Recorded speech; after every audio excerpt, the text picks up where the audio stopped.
Welcome to Behind the Recipe. I'm your host, Christina Hitchcock. Join me every week as we dive into the joys of cooking, explore kitchen tips and tricks, and share delicious recipes that will inspire your next meal. So, whether you're a seasoned cook or just learning your way around the stove, there's something here for everyone. Today, we're talking with Lisa Steele from Fresh Eggs Daily, all about eggs. So, welcome to the show, Lisa. Thank you so much for having me. Before we get started, why don't you tell us a little bit about yourself? Yeah, just quick thumbnail for those of you who don't know me, which is probably all of your listeners.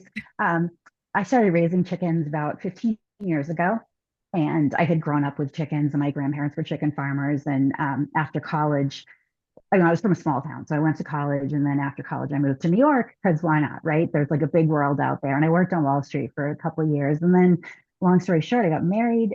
We ended up living on a farm in Virginia. It was 2009. It was the recession. Backyard chickens were starting to get popular, and I started raising chickens. Like you can't get away from your destiny. Sometimes I feel like. Yeah. Um, so I started doing that, and it was kind of like when Facebook was new, and then Instagram came along, and blogs were new, and I started talking about it and blogging about it, and sharing advice, and it just kind of really snowballed and blew up. So I did that for um, like 10 years, and wrote a couple of books, and then during COVID, I decided that, like we all did, like life is too short, and who knows what's going to happen tomorrow. And I said, I really want to write a cookbook, and my current publisher just wanted me to keep writing chicken books because, people were raising chickens and that was really popular along with sourdough bread. But I really, really wanted to write a cookbook. So I hired an agent, I switched publishers, I got a deal with HarperCollins, and I wrote a cookbook. And that came out in 2022. And I just turned in the manuscript for my second cookbook, which is coming out next spring. That's So I awesome. kind of just yeah, I did this huge pivot. And of course, people still ask me chicken questions, and I'm still here, and that will always live on forever on my blog. But I really am excited because I realized I love my chickens, I love animals, but what I'm really passionate about is eggs. That's Now, like where my that's not a true sentence passion you lies. hear. You don't hear that sentence every day. Well, and that was the thing when I started, researching, because when you do a book proposal, you have to, um, like submit like comps, comparable titles or Mhm. books that are similar, maybe how well they sold or whatever. And there really aren't a lot of books that are dedicated to eggs. A lot of books have recipes where you stick an egg on top, which to me isn't really like cooking with eggs. I really wanted to get Right. into the down and dirty of like, how to scramble, how to poach, how to make an omelet, like recipes that really highlight the eggs and their strength. So Yeah. that was a blast. Well, So that sounds yeah, like so that's fun. where I am now, Oh, that's talking about fantastic. eggs. Well, let's dive into the topic of eggs then. Okay.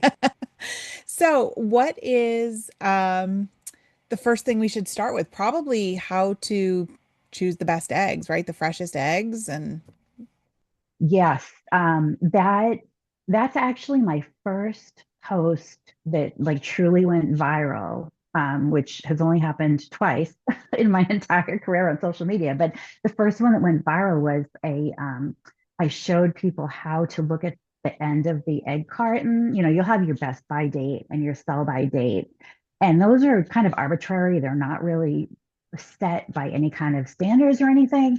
So you need to look for the 3-digit code on the end of the egg carton, and it's going to be between 001 and 365. So that is the Julian date that corresponds to the day the eggs were put in the carton. So you can tell exactly how old they are by looking at that date. And they kind of like code it and make it secret so no one really knows how old store-bought eggs are. And when I kind of like broke that story, it was everywhere. It was on Cosmopolitan and Delish, and a couple of celebrities, reposted it, and it got like, oh, millions of views on Facebook. And I was afraid the American egg farmers of yeah, America were gonna like put a hit out on me they're and coming out with their all of that. pitchforks coming for you. Yeah, exactly. And they, were like, whatever, trying to dispute the claim. And, I was like, I stand by it. There's no way that you are going to buy an egg in the grocery store that's as fresh as the egg that I just went and got out of my chicken coop. Right.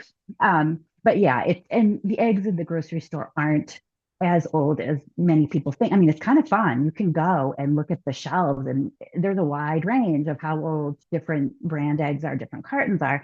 Um, but for the most part, they're only going to be like a week or two old. And eggs last so much longer than people think. Hmm. You can eat them. They last 6, 8 weeks, refrigerated. Right. On top of whenever they were laid and cartoned and trucked and all that. And as an egg ages, it really doesn't lose much nutrition. So Oh, good to know. yeah, like a fresh egg is not going to be that much more better for you nutrition wise as an older egg. But as the egg ages, the whites kind of start to thin out. So when you crack it into your pan, if you're frying your egg, the egg is going to spread. Or if you're poaching eggs, especially, Hmm. the whites are going to end up all stringy in the water. Mm. And the membrane around the yolk gets a lot thinner. So if you're trying not to break that egg yolk, it's more likely to break as the egg gets older. But yeah, as far as the vitamins and nutrients in an egg, not much difference. Oh, good to know. And I am totally Mhm. going to be checking out all the eggs at the grocery store the next time. I'd be the one standing there at the egg aisle with looking at the ends of all the cartons. Yes. That's a great tip. Okay, so speaking about like what's on the carton, what else do we need to know about like how eggs are packaged? The egg cartons have become virtual billboards. They will put any words on there, all natural, which all eggs are What natural, is it? farm What would be an fresh. unnatural egg, right? Right. It means Like a robot nothing. egg? No antibiotics, no hormones. In this country, chickens, laying hens are not allowed to be fed hormones, and they're very rarely given antibiotics. So those kind of things are meaningless. Farm fresh doesn't mean anything. Local doesn't really mean anything. I believe that in order to be considered local, an egg cannot have traveled more than 400 miles, which Okay. to me is not very local. So Yeah. really, that stuff doesn't mean anything. What you really want to look for is organic. If you are interested in an organic diet, that means that the hens have been only fed organic feed. Um, Pasture raised is kind of the gold standard. Cage free doesn't really mean anything. Been this huge push for cage free eggs for the last couple years or so. And really all that means is those poor chickens in the tiny little cages that we've all seen. They just basically take the cages away and the chickens are all just roaming around the warehouse, which studies have shown that there's higher mortality rates, there's more aggression, there's more Mm. pecking. Chickens are not nice to each other. So they're actually safer in the cages. So I'm not a proponent of caged chickens, but when you have a choice only between caged and cage free, they're actually safer in their cages. That means they all have enough food and water. They're not fighting the others. But pasture raised means that they are outside on some kind of pasture, whether it's grass or wooded or whatever, Mhm. all day, and then they're locked up at night to stay safe. So if you care about the life of the chicken that laid the eggs that you're eating, you want to look for pasture raised. And then Okay. there's things like omega-3 fortified, which just means that the chickens have been fed probably flax seed that has a lot of omega-3s in it, so your eggs going to be a little more nutritious. Um, but really pasture raised is what you want to look for. Okay. And that's, you said that is like the gold standard. Yeah, that Okay. means they're actually outside chasing butterflies, rolling around in the dirt, doing Like all my the things neighbors. that, yeah, like your neighbors. Even free range, that just means that warehouse that the cages are now all taken out of, there is a little door that allows the chickens outdoor access, which might just be a concrete pad. It doesn't mean that it's grass, Oh. and it doesn't even mean that some of those chickens in the warehouse have even found that little door. It just means that they have been given access. But pasture raised, they're all shoot out of the barn and Wow. they're playing in the sun all day. Okay, well, I just learned something there because I Mhm. had no idea that that's what free range meant. There's so many buzzwords that are made Yeah. to make you feel good, or the carton's got, a farmer driving a little tractor on it or whatever. Yeah, Hmm. all Interesting. marketing ploys. Yeah, interesting. So let's talk about the freshness of eggs. You started to talk about that a bit with the date on the end of the car, or the Julian date on the end of the carton. Um, I mean, so many of us have heard like wives' tales about egg freshness and things like that, and different tests you can do and stuff. Do you have any tips on that for us? Yeah, if you're not sure, if you have your own chickens or you get them from a neighbor or a farmer's market, if you're not sure if the egg is fresh or not, if you drop it into a glass of water, a really fresh egg will sink to the bottom and just sit on the bottom. And then as the egg starts to age, air gets in through the pores in the eggshell, and the egg will start to kind of rise up on one end. And then ultimately the egg will float, at which point you should probably throw it away because Okay, so it's if so the egg old. floats, no good.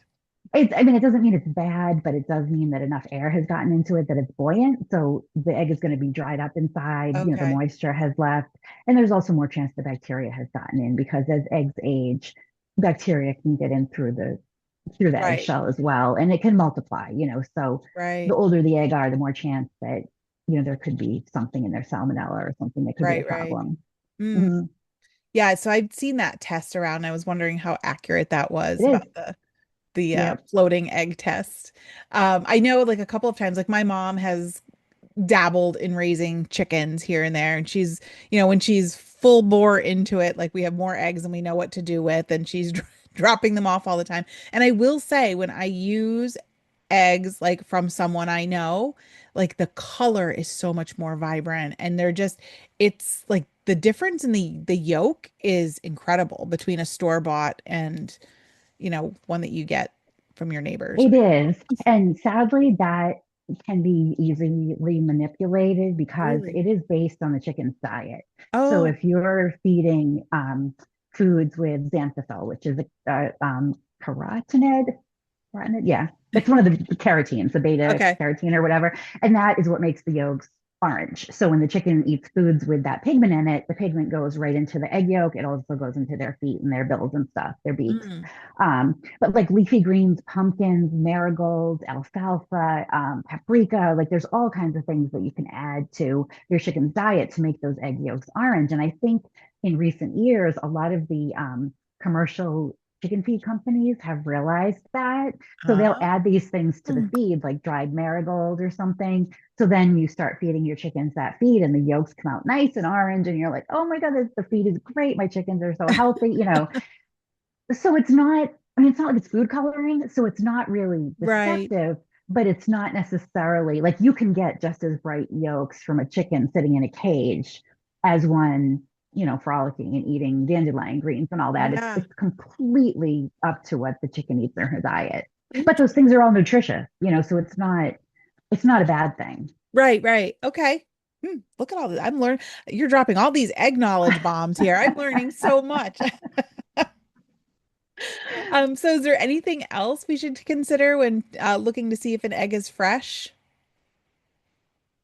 Um, no, because I think, I mean, we do put a lot of weight on an egg's freshness.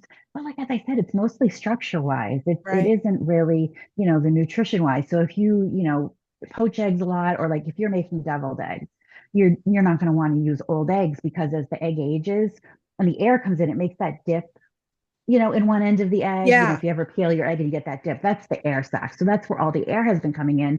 So you're not going to have super pretty deviled eggs. So Mm. fresh eggs really matter with poached eggs, fried eggs, and hard boiling. Like if you're scrambling or making omelets or you're baking, older eggs are all fine for that. You're Okay. not going to notice a difference at all. That's interesting because I'd always heard to use older eggs for deviled eggs because they're easier to peel. Yeah, they are, but then they're not going to look pretty, Yeah. So the secret to peeling your eggs, which I learned like a bazillion years ago from someone's grandmother, if you steam them instead of boiling them, so like you put a colander or like a strainer or something, a steamer basket over simmering water, put your eggs in, and then cook them, roughly the same time, 8 for like a soft boiled, 10 or 12 for a hard boiled, and then you put them right into ice water when they're done cooking. They're going to peel perfectly, like even super fresh eggs. Huh. So you don't need to let them get old. You shouldn't let them. I mean, if you're making egg salad, it's fine because you're Right. mushing them up anyway. But if you're making deviled eggs or, hard boiled eggs, you don't need to let them get old. Just steam Okay. them. And I mean, the steaming is brilliant. And another good thing is like sometimes, when you boil them and they bang around and they Yeah. bounce on the bottom of the pan and they break. Hmm. Well, when they're steaming, they're just sitting like really quietly in their little steamer basket, nice and calm, so they don't crack. There's no bouncing. Here There's no comes bouncing. this is confession time. So there are two things I cannot do in the kitchen. Two Okay. things. I cannot make coffee. My husband always does that. He is the master at making the best coffee. And number two is I cannot hard boil an egg. I call my mother every single time. So when you were saying that about steaming for 12 minutes, I just wrote that down. I'm going to put a big note inside my cabinet door. Yeah, try it. I mean, I I definitely have actually to call just my made some mother. hard-boiled eggs the other day for a snack, and I just pulled out like I have a big like wire mesh steamer, and I just put it over a saucepan. I just did two eggs, Yeah. no big deal. But and then right into the bowl of ice water, until they're cool enough to peel, and then they'll Yeah. be perfect. So you don't have So to you use don't, like the vinegar trick or anything like that. Mm, no, okay. no. Okay. Good to know. Well, I'm going to put that note in there. That's probably the biggest takeaway I have from today. But I'm always like, those are my kitchen confessions. I can't make coffee and I can't hard boil an egg to save Uh, my life. and on social media, like the anytime someone says, "Help, my eggs aren't peeling. What should I do?" and there's like 4,500 comments, Yeah. everything under the sun. And I'm just like, just steam them. No, don't take a pin and poke a hole in one end. Like, Yeah.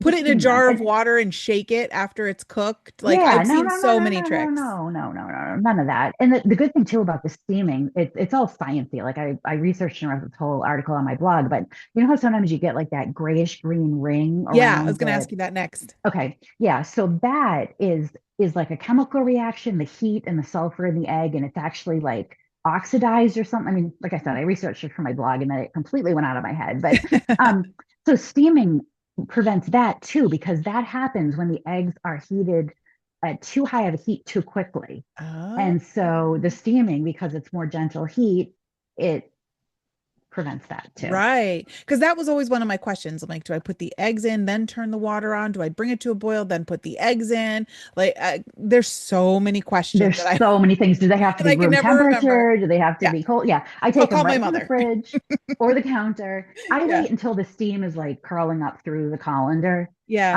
to start my timer. You could probably put them in like as soon as you put the water on, but then like don't start timing until yeah. the steam starts coming, whatever. But I Yeah, wait till the steam like starts curling you're through. But actually two, seeing.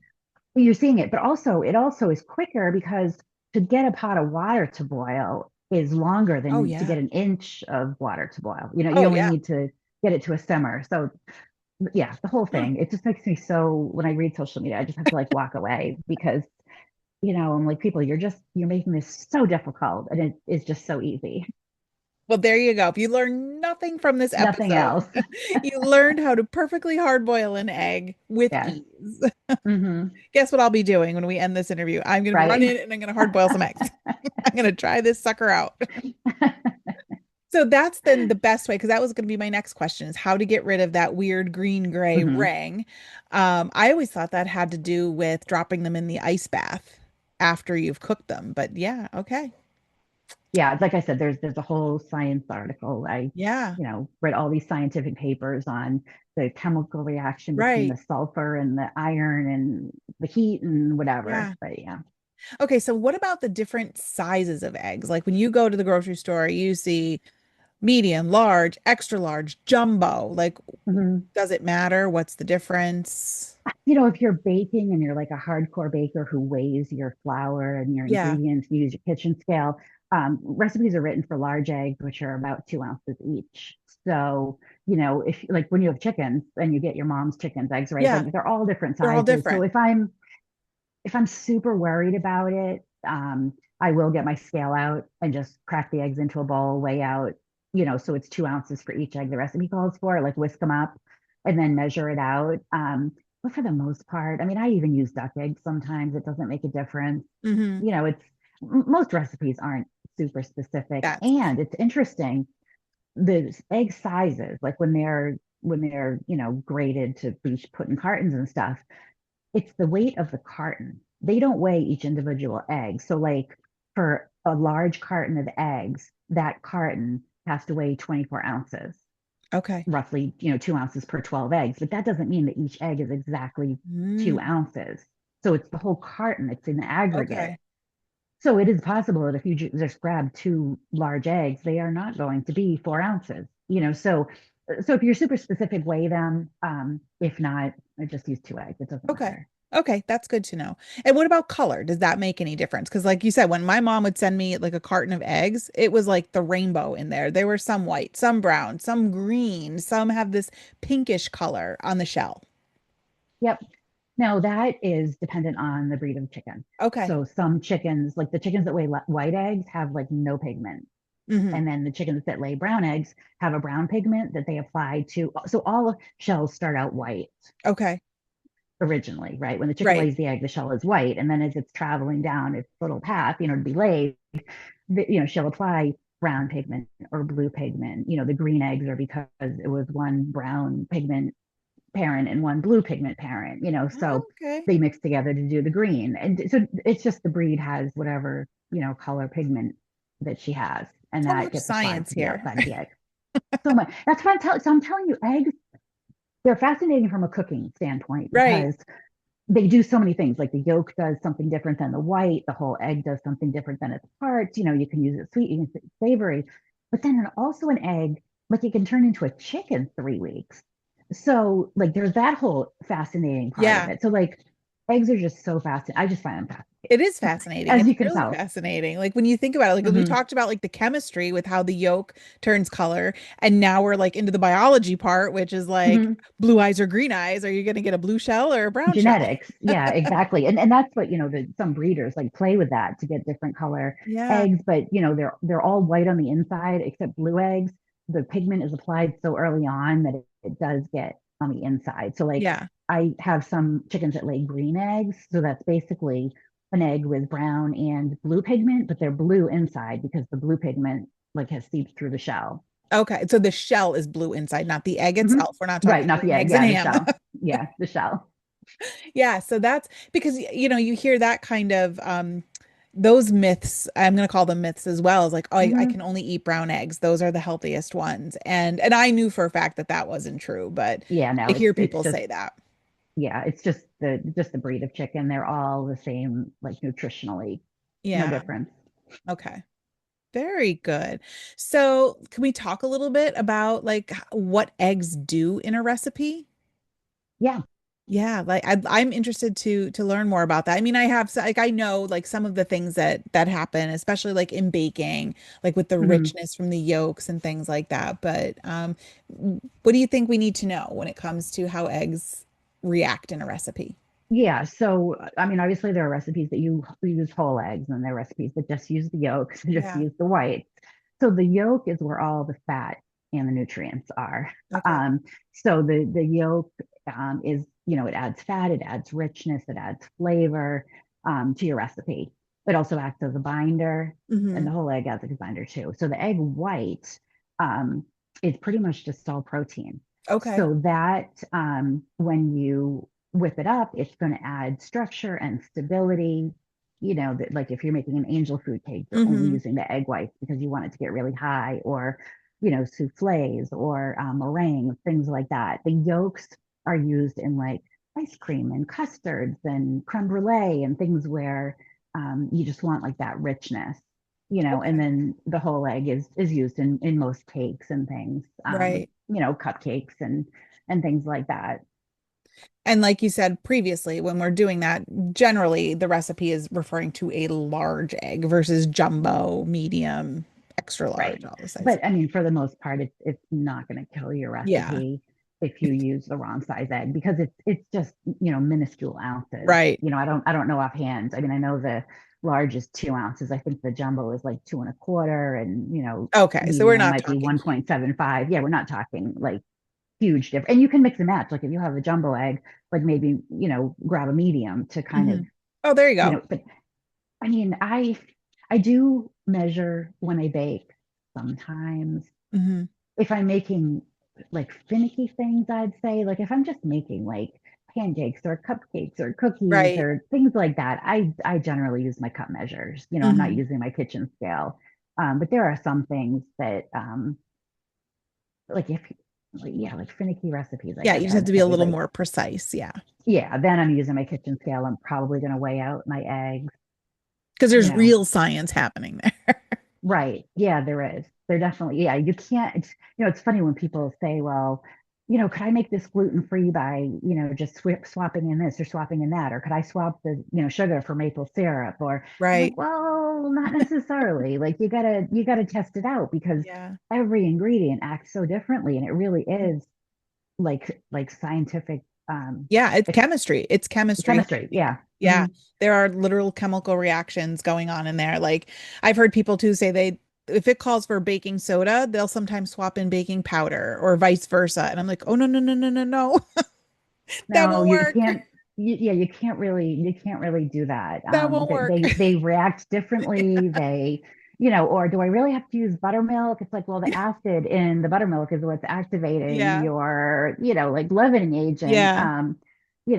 But there's tricks and there's ways to get Yeah. around it. But yeah, for the most part, baking, which I think is why I like it, because I used to be an accountant and I just really like when there's a right answer or a wrong answer. I Yeah. like black and white, although I am super creative, but I love baking because you just follow the recipe. Like there's just one right answer. You know what I Right, mean? right. You don't have to be creative there. You can literally just like that's why I always say in my YouTube videos, I always say if you can read, you can cook. Yeah. You just have Yeah. to be able to read and follow the directions and don't Hmm. veer off the directions. As It's almost well like as long as the sewing recipe's written too.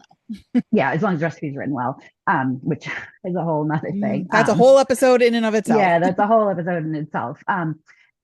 But it's like sewing too. I say to people, if you can sew, you can cook because you've got your ingredients or your supplies, Yeah. you've got your instructions, like it tells you what to do, Hmm. your prep. Oh, Yeah. and prep is another thing. I am a huge, huge believer in mise en place, which is basically you measure out everything in Yeah. advance because number one, you make sure you have all your ingredients before you even start. You have Yeah. enough of all your ingredients, And number two, which is important for me because I do kind of tend to get distracted, when you're done, you've used all your ingredients, You didn't forget to because add the right, sugar. sometimes you're like, did I already add the salt in or did I not? Or was that little thing, was it? So Yeah, was that and to two me, cups of flour that I just put in and answered the phone? exactly, because I was using my quarter cup measure because I didn't feel like messing Yeah. up my cup measure for, yeah, whatever. So, Yes. and to me, it's very relaxing to bake because you do just like you almost can put your mind on like autopilot, like because you are just following instructions and it's all Right. very like orderly and laid out and yeah. So Yeah. So, okay, back to eggs here with baking mhm. and cooking. Is it necessary to use them at room temperature, or can you take them out of a cold refrigerator and then incorporate them into your recipes? Like it depends. For the, I mean, again, if your recipe is written well, it should specify room temperature milk, room Right. temperature eggs. I mean, I kind of feel like the milk is more important because, like, if you go pouring cold milk into a batter that has like butter in it, it's going to seize up your butter and your Right. batter right away. Eggs, I feel like maybe not so much. And I kind of also feel like a lot of times you're like whisking the eggs before you're adding them, and that might warm them up a little bit. But Mhm. yeah, for the most part, if your recipe has some kind of fat in it that you're adding the eggs to, they should be room temperature. Okay. I like to leave some on the counter all the time in a bowl just because they're pretty, Right. and because I can, because they haven't, been washed. They don't need to be refrigerated. But if you forget, you can always just pop them into a bowl of warm water, Okay. and just like let them warm up a little bit as you're getting your other Mhm. ingredients out. Um, or like your grandmother used to do is just tuck it in your broth for a minute, warms it right up. I never heard that. That is awesome. Someone told me their grandmother used to do it with butter, and I was like, oh, that could get a little Oh, messy that'd if be like, messy. yeah, That'd be messy. But I could just, you're gonna see me in the kitchen walking around with eggs in my bra. yeah, yeah. Or I mean, in the pocket of an apron or just something, Yeah. like Yeah, warm them up a little just bit. getting some Yeah, body heat. Yeah.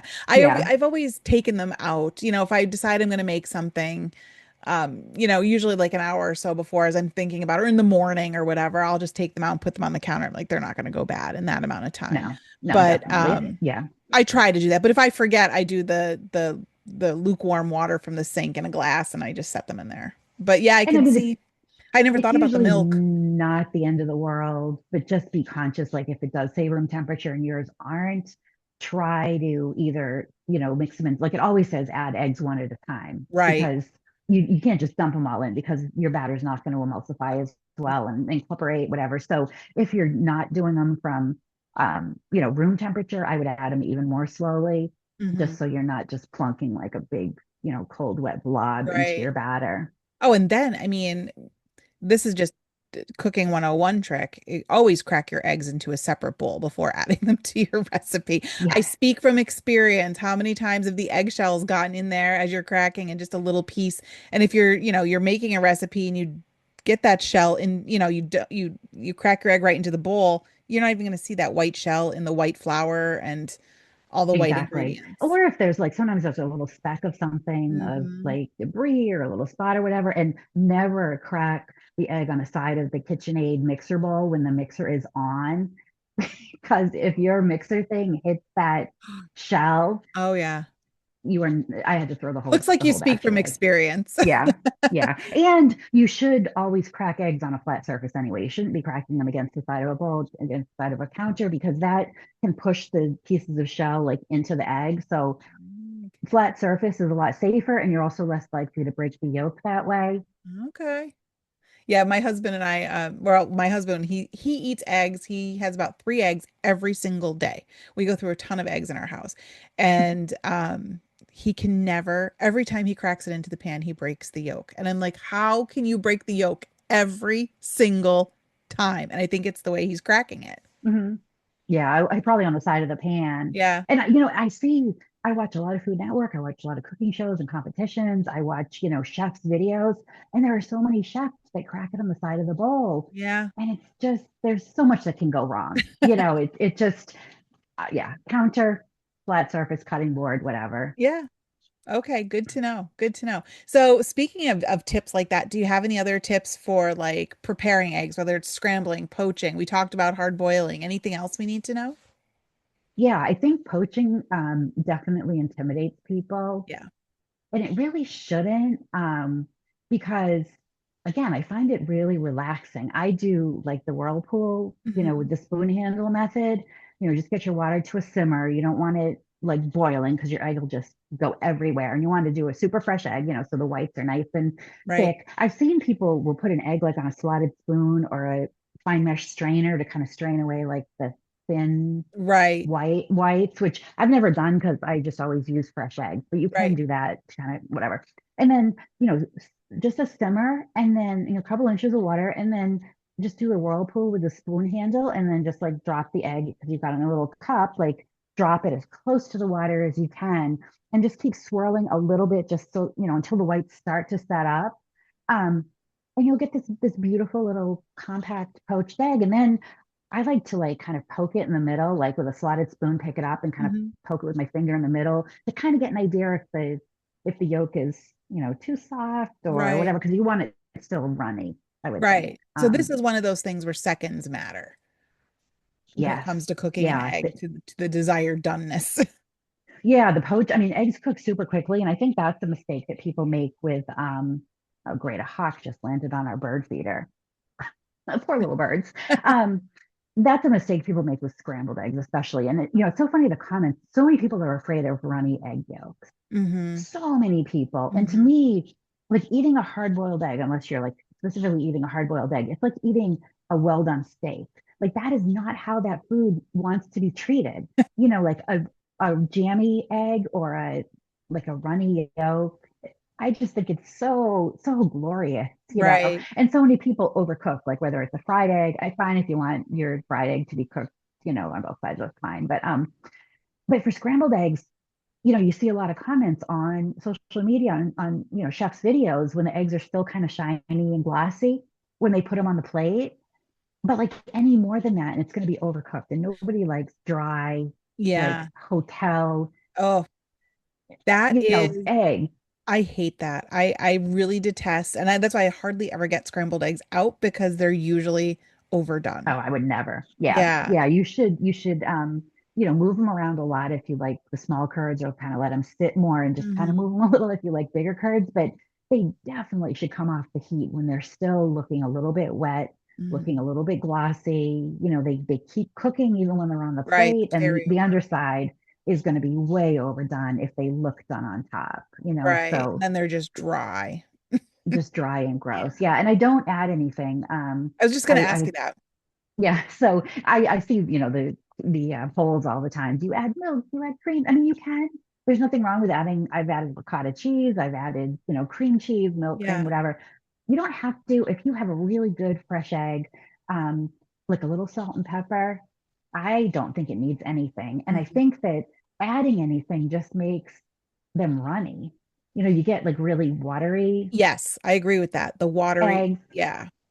I mean, an egg is like 70 something percent water. So a fresh egg should not need, if you're using old eggs, you probably do want to add a little moisture to them, Right. because they can get dry. But I saw a quote by Martha Stewart once, and they had asked her that, if she adds anything to her eggs. And she said, no, absolutely not. Just the egg. So I was Yeah. like, well, it's good enough for Martha. It's good enough for me. Don't need I to add found anything. I found too that when I'm making a scrambled egg, I love to scramble them with the immersion blender. I feel like it just incorporates enough air to really make them super fluffy, like more than you can get in by whisking either with a fork or a whisk. That's a really good idea. And I have an immersion, well, or like the little, not an immersion blender, but that little coffee foamer thing, Oh yeah, yeah, yeah, that too. We That would got work one of too. those with like a like shake or whatever. Right. Um, and I haven't tried that. I do definitely I think people don't whisk the eggs up enough either. You I definitely agree. need to whisk them until they're completely like homogenized or whatever the word is. Like you don't want to see any streaks of the white because when they cook, it's going to cook totally differently. So you Right. really, really want to. I mean, I will whisk those eggs while I'm waiting for like the butter to heat up, like the Mm-hmm. entire time, Mm-hmm.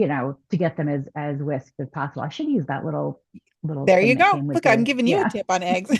Get your right? immersion Because the blender out. immersion blender, I don't want to but that little thing it's got like a little spiral. It's Yeah. like perfect size. Yeah. Yeah, something like that. It puts more air into it. Like I don't do it all the time. If I'm in a rush, it's just going to be a fork and we're going Right, to right, call it right. a day. But Yeah. but yeah, if I'm like taking my time to make them, I'm totally pulling that out because it just gives it like this they really have this nice air incorporated into Hmm. it that makes Oh, them. I can imagine. I've also seen people separate the eggs and then whisk up the whites Huh, separately, then whisk them together and that's a then lot of cook them. And I've work. never tried that either. And I was like, that's kind of a lot. That's a lot. I'm barely awake when it comes to breakfast, Right. let alone separating my Exactly. eggs and then whisking them. Right.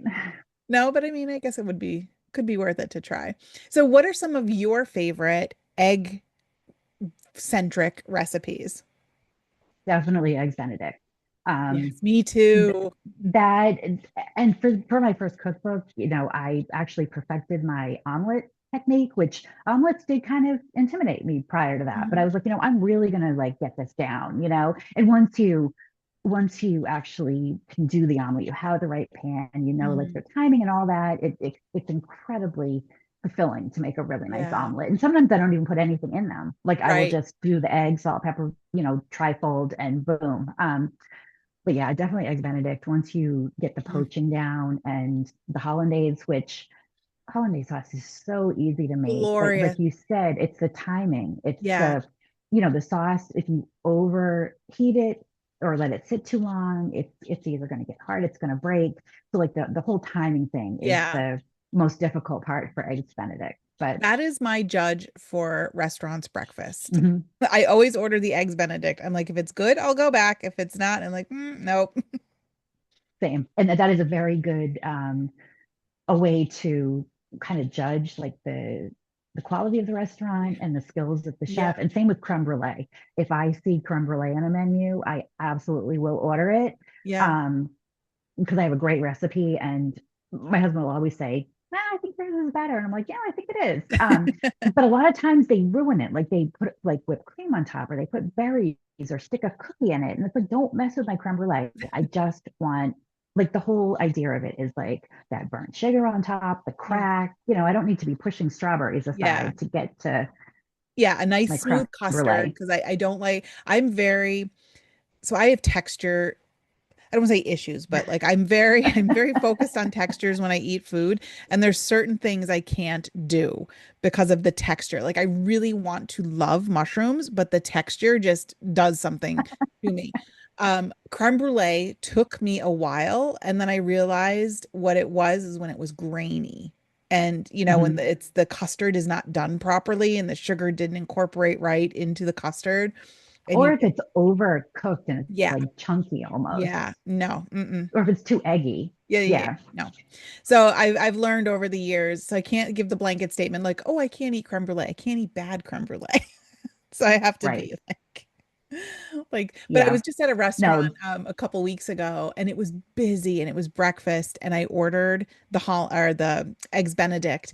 And I know that when I ordered that, whoever was in the kitchen probably went, "Oh, like, we're slammed and now I have to make eggs Benedict." right, And she brought it out, and I'm like, it was the best eggs Benedict I've ever had. And I told her, I'm like, this was nice, truly the best eggs Benedict. So, like, I will be back for breakfast all the time now. nice. Yeah. Yeah, I don't know how, I mean, I've never worked in a restaurant and I don't know if they can like, pre-poach the eggs and like Yeah. keep them somewhere so they're warm or pre-make the hollandaise. Like I Yeah. wouldn't know how to I make in wouldn't advance. either. Yeah. I would not be good as a line cook. I need my time. But any other recipes that are your favorites? Because so far you've given two of my favorites. Yeah, they're so, and like my first cookbook, it is like a lot of classics because I feel like they're classics for a reason, like a good Right. basic cheesecake or like Mm, Boston cream pie, lemon meringue pie. Like there's so many very egg forward desserts, right. that are just like a pound cake, a great pound cake, Hmm. angel food cake, things like those are all desserts, I know, but Yeah. Cream puffs. So they're one of my favorites, like with eggs. I think yes, that's one that you have to be very specific with the temperature of your eggs, how you're yes. incorporating them into the pâte à choux, like all that.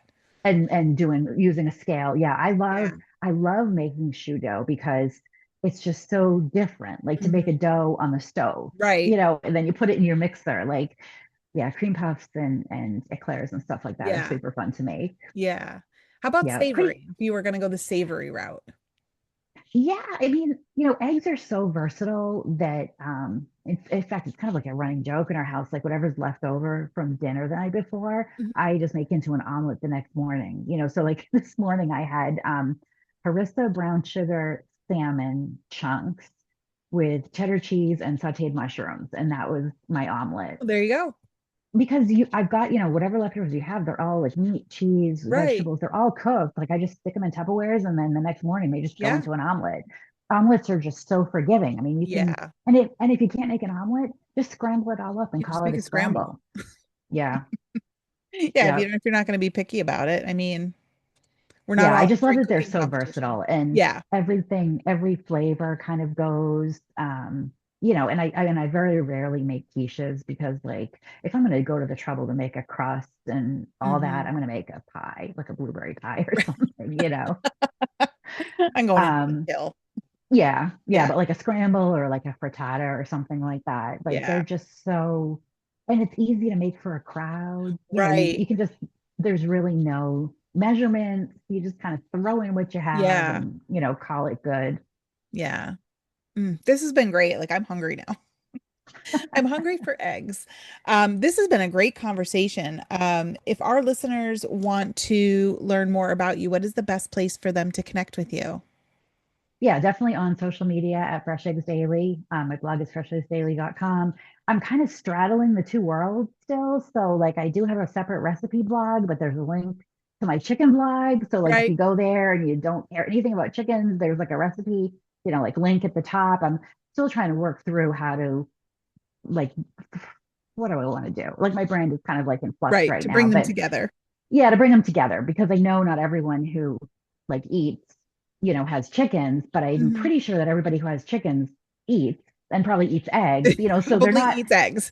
they're not completely separate, but I also find people that don't have chickens or ducks or whatever, they still love to watch them, Yeah. so give me a follow and you might find something you Yeah, you like. might learn something new. And I feel like this has Hmm. really become, especially post-COVID, um, like you see people even in more urban areas raising Hmm. chickens just for the egg um component of it. Yeah, and fortunately, a lot of areas are like if you live, like you said, in an urban area. I mean, there's even places in Brooklyn that people are raising chickens. People have rooftop chicken coops and gardens. So, like, if you're interested in it, check with your town and see because you might be surprised. Yeah, and it's great for especially if you're out like I am, I'm more rural. Like they're great for like eating ticks and all kinds of Hmm. things like that. They'll keep the bugs down. And it's just so nice not to have to worry about buying eggs, because you always had to like buy them last and put them on top and make sure the bag Yeah. boy doesn't like squish them. And then it's just so much The easier whole just to grab thing. the coop and grab them. It's a whole thing. Yeah.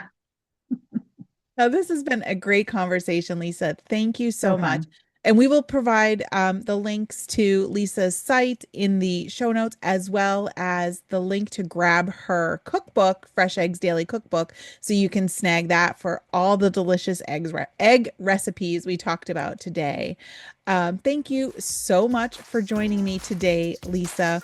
And thank you guys for tuning into today's episode of Behind the Recipe. I hope you enjoyed our conversation and picked up a few tips or recipes that you can try in your kitchen. And if you love this episode, don't forget to subscribe, leave a review, and of course, share it with your friends. And as always, I'd love to hear from you. So send me your questions, feedback, and recipe ideas. Just head over to itisakeeper.com/BTR. Until next time, happy cooking, and remember, everything's better when shared in the kitchen.